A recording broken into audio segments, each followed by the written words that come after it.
Oke, saya Farul Anwar akan menerangkan tentang definisi hipotesis. Yang pertama, mengenai hipotesis dan hipotesis statistik. Hipotesis adalah dugaan, sementara hipotesis statistik merupakan dugaan tentang parameter. Parameter merupakan ukuran-ukuran yang diperoleh dari populasi. Contohnya, di sini ada rata-rata populasi yang disimbolkan dengan mu. Kemudian varians populasi yang disimbolkan dengan sigma kuadrat, dan proporsi populasi yang disimbolkan dengan P. Oke, selanjutnya, karena hipotesis statistik merupakan dugaan, maka kita perlu mengecek apakah dugaan tersebut benar atau salah. Pengecekan tersebut dapat dilakukan dengan pengujian secara empiris atau pengujian dengan menggunakan data sampel acak.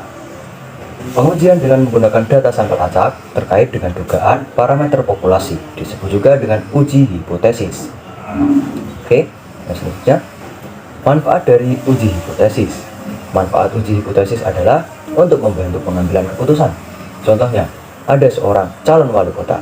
Ia ingin mengetahui kira-kira kecamatan mana yang persentase penduduknya itu masih rendah dalam mengenal diri.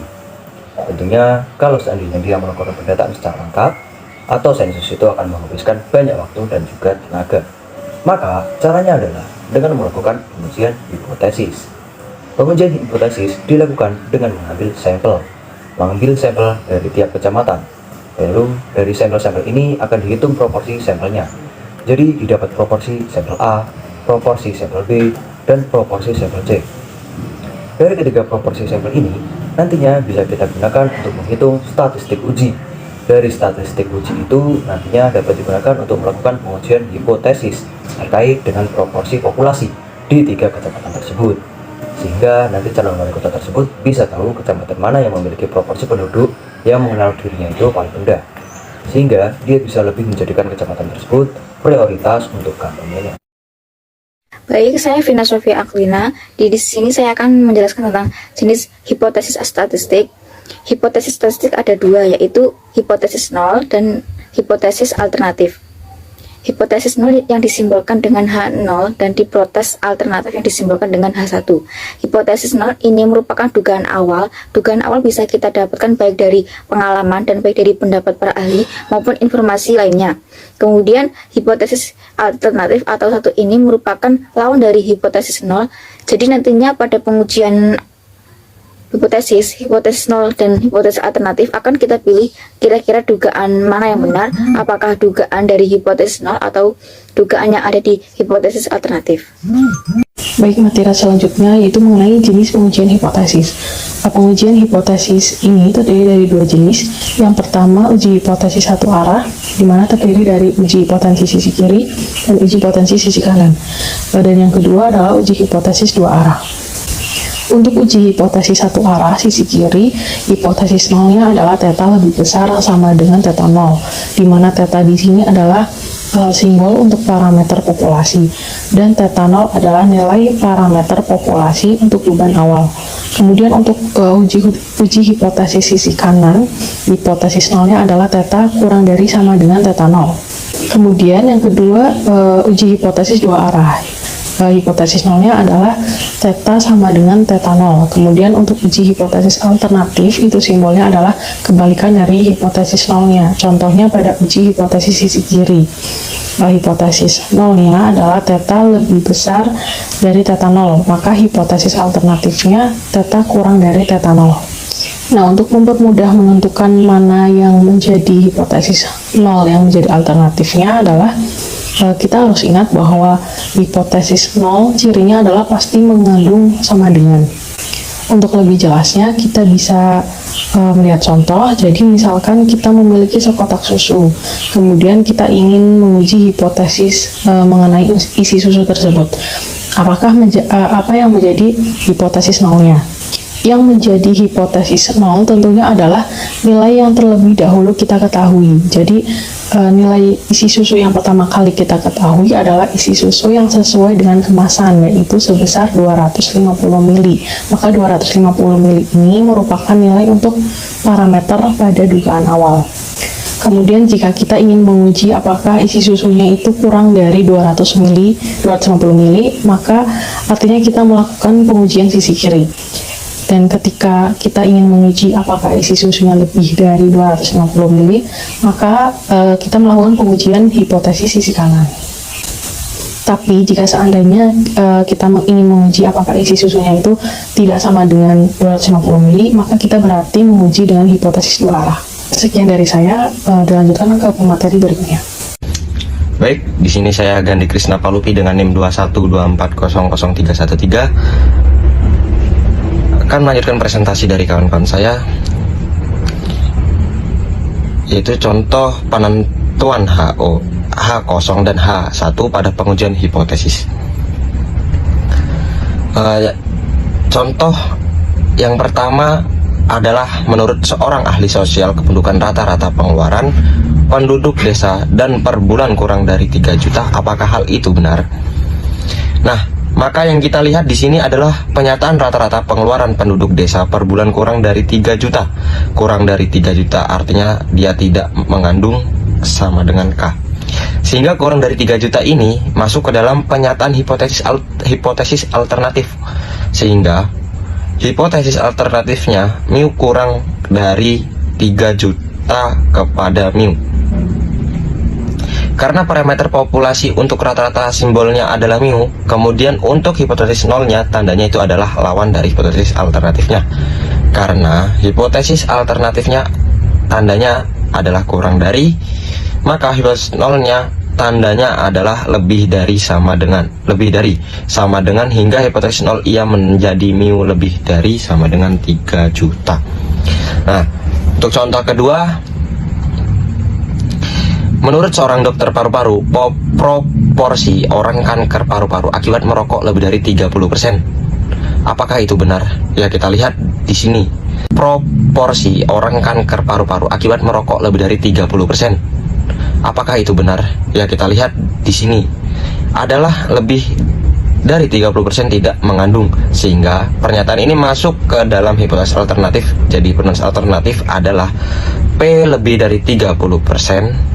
P di sini adalah simbol untuk parameter populasi untuk proporsi. Kemudian untuk hipotesis nol, ya tandanya adalah kebalikan dari hipotesis alternatif. Karena hipotesis alternatifnya tandanya lebih dari, maka untuk hipotesis nolnya tandanya adalah kurang dari sama dengan, sehingga hipotesis nolnya adalah P kurang sama dengan 30. Nah, untuk contoh yang ketiga, yaitu menurut sebuah artikel rata-rata jantung berdetak sebanyak 60 kali per menit, apakah itu benar? Kita lihat di sini adalah rata-rata jantung berdetak sebanyak 60 kali per menit, itu artinya dia mengandung sama dengan. Jadi rata-rata jantung berdetak sama dengan 60 kali per menit karena mengandung sama dengan, maka pernyataan ini masuk ke dalam hipotesis nol. Jadi hipotesis nolnya adalah mu sama dengan 60, kemudian hipotesis alternatifnya tandanya adalah kebalikan, sehingga mu tidak sama dengan 60. Sekian dari saya, terima kasih. Perkenalkan, nama saya Indi Bella Silvia. Di sini saya akan menjelaskan contoh mengenai penentuan H0 dan H1. Contoh yang pertama, menurut kepala sekolah rata-rata nilai UAS siswanya minimal 80. Sekarang kita lihat adalah rata-rata nilai UAS siswanya minimal 80. Minimal 80 artinya 80 ke atas. 80 ke atas berarti dia mengandung sama dengan. Karena mengandung sama dengan, maka pernyataan rata-rata nilai UAS minimal 80 itu masuk ke dalam hipotesis nol. Kemudian untuk hipotesis alternatifnya, karena hipotesis nolnya adalah lebih dari sama dengan 80, hipotesis alternatifnya adalah mu kurang dari 80. Kemudian untuk contoh yang kedua, sebuah minuman kaleng bertuliskan berisi 200 ml, namun Andi tidak percaya dan mengatakan bahwa isinya kurang dari itu. Nah, sekarang yang kita lihat adalah pernyataan dari Andi. Jika Andi tidak percaya dan mengatakan bahwa isinya kurang dari itu, nah untuk kurang dari itu dia tidak mengandung sama dengan, sehingga pernyataan kurang dari 200 ml itu masuk ke dalam hipotesis alternatif. Jadi alternatifnya mu kurang dari 200 ml, kemudian hipotesis nolnya kebalikannya, yaitu mu lebih dari sama dengan 200 ml. Untuk contoh yang ketiga, seorang dosen mengatakan bahwa rata-rata nilai yang diperoleh mahasiswa di ujian mata kuliahnya tidak ada yang lebih dari 70. Apakah itu benar? Sekarang yang kita lihat adalah pernyataan tidak ada yang lebih dari 70.